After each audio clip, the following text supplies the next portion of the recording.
নমস্কার বন্ধুরা, জ্যোৎস্নার রীতিকথায় আইটি নতুন পর্বে তোমাদের সকলকে স্বাগত জানাই। বন্ধুরা, আমরা তো সকলেই জানি যে বৃহস্পতিবার এমন একটি বার যেখানে এমন কিছু কাজ আছে যেগুলো আমাদের করা নিষিদ্ধ।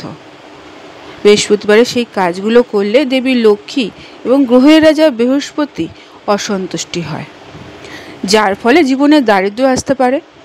তাই বন্ধুরা, আজকের পর্বে তোমরা জেনে নাও যে বৃহস্পতিবারে কোন কাজগুলো একেবারেই করা উচিত নয়। যদি ভালো লাগে আজকের পর্বটি, তাহলে সবার কাছে শেয়ার করে দেবে আর একটা লাইক করে দেবে, আর পাশে যে বেল আইকনটি রয়েছে তাতে প্রেস করে রাখবে, যাতে পরবর্তী ভিডিওর নোটিফিকেশন সবার আগে তোমাদের কাছে পৌঁছে যায়।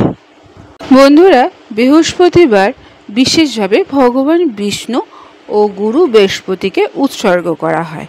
এটা বিশ্বাস করা হয় যে এই দিনে যদি ভগবান বিষ্ণুর যথাযথভাবে পুজো করা হয় তাহলে দেবী লক্ষ্মীরও আশীর্বাদ লাভ করা যায়।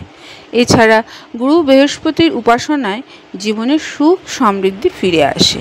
রাশিফলে যদি বৃহস্পতি দুর্বল থাকে তাহলে বৃহস্পতি গ্রহের অবস্থান উন্নত হয়।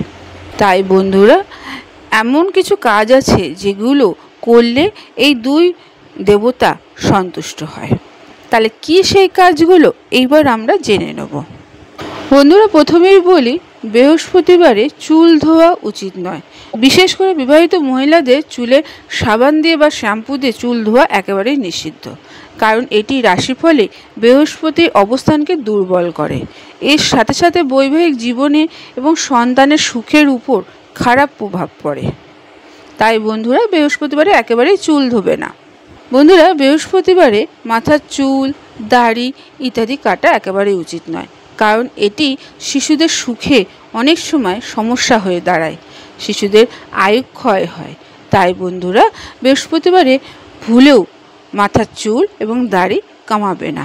তৃতীয়ত, বৃহস্পতিবারে নখ কাটা উচিত নয়, কারণ এটি করলে স্বাস্থ্যে খারাপ প্রভাব পড়ে এবং বৃহস্পতির অবস্থানকে দুর্বল করে দেবী লক্ষ্মী ক্ষুব্ধ হয়। আবার বন্ধুরা, এটা বলি যে বৃহস্পতিবারের দক্ষিণ পূর্ব বা দক্ষিণ পশ্চিম দিকে পুজো করবে না, কারণ এটি শ্রীহরির জন্য একেবারে সঠিক দিক নয়। যদি এই দিকে পুজো করা হয় তাহলে দোষের ভাগীদার হবে। বিশেষ করে দক্ষিণ দিকে করলে এই দিকে দিকশুল থাকে। বৃহস্পতিবারে ভুল করেও কলা খাবে না, কারণ ভগবান হরি কলার মধ্যে বাস করে। যেখানে বৃহস্পতিবারে কলা গাছের পুজো করার নিয়ম আছে, সেহেতু কলা গাছকে পুজো করবে।